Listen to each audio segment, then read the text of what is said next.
Hello, this is KT0 bringing you another i3 commentary on Cabana Republic.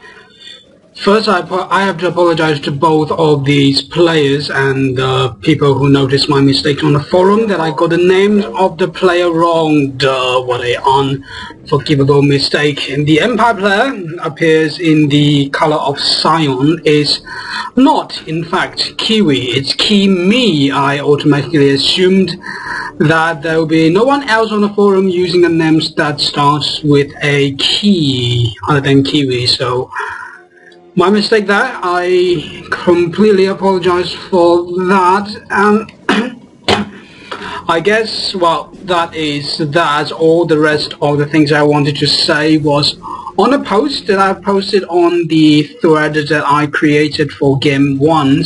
By the way, this is Letter War August for the... This is the final for the Letter War August, and this is Game 2.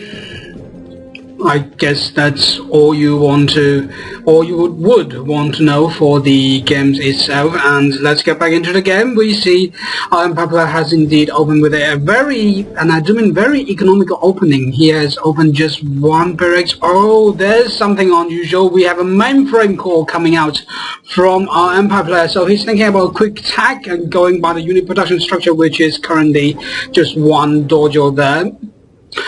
He perhaps is thinking about a very quick tag build, and perhaps we are going to see the mighty commando of the Imperial Forces, whose name is Yuriko Omega. Yuriko, I wondered what the reference of that could be.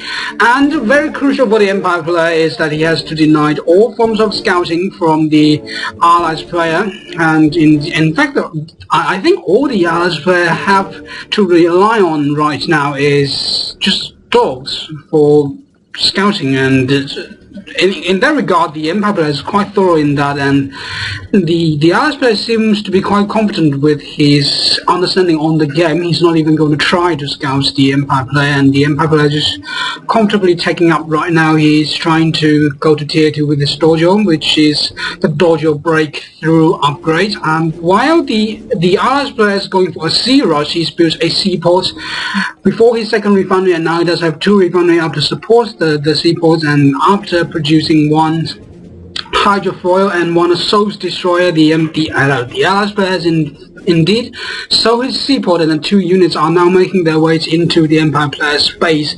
This could get Empire player off guard here, simply due to the fact that he doesn't really have any units to deal with the sea rush from the Allies player, and the Allies player is now following up with a very solid air base follow-up. So after those two units making their way into the Empire player's base and distracting him sufficiently, a tremendous amount of air pressure will be coming from the Allies player to the Empire player, and the Empire player is now just erecting up his mega base so that his max, namely the Tengus for anti-air, will be very late. So he's taking quite a risk here to get up to get the dojo up to tier 3, which is now currently doing, and I can only assume that he is going to use Yuriko Omega, the Imperial Commando. Or is he going to use Rocket and Angels? That would be quite spectacular indeed, but Rocket Angels are shot down quite easily by any form of anti-air, which, well, the Allies player has the strongest anti in the order of the games, which would be the Apollo fighters, and indeed that this is going to be an all-in. There's no real doubt about that. We see that the Allies player is now taking control of this position, not taking control, but spotting at this position with one dog to see if the Empire player has a second refinery, and Yuriko Omega has now revealed herself by taking out one of the Apollo fighters, and now the the Allies player will be going, oh crap, I really don't have anything to do with that. And the assault destroyer, now that the Yuriko is out, would be chased away quite easily. This is all going to come down to positioning here. There's no real thing that can happen from there. And we see a very smart use of Rocket Angel here, the unusual tactic that we don't often see from an Empire player, using a secondary ability of the Rocket Angels to freeze units and use Yuriko to take them out. And it looks like the other player will be GG out of this game by this Unicorn Rush from the Empire player. Wow, this is quite the unusual tactic and very, very entertaining indeed. My god, I wasn't ready for such a surprise. This is a very quick game, which means there's not much rendering for me to do. And a very interesting one. Now the series is 1-1.